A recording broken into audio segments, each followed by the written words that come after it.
My local area is New York, which I've been heard other people in real estate say don't do it. You know, it's interesting. You know, I remember. Here's an example, right? There's always a naysayer, right? People that say don't do that, don't do this, don't go into that industry, don't go into this. And if you listen to everybody, you probably won't ever take a first step. The answer is real estate in New York is very expensive. No doubt about it, right? Depending on where you live. But if the math makes sense and you follow the 33% rule and you do all your research, higher prices usually mean, for example, higher rents. So that's also something to consider.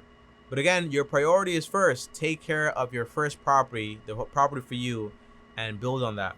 And don't be afraid to move, okay? So the thing I love so much about my job is that it's remote, right? So if I want to live in Africa, Asia, I'm able to do that. So I can work from anywhere.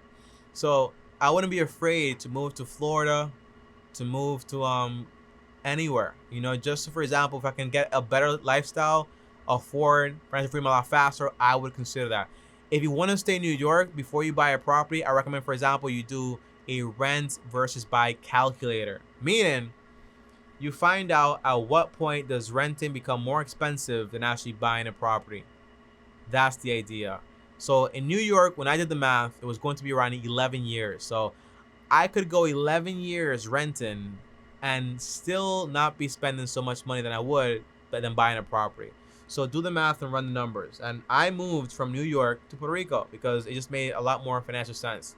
Can't be afraid of moving places.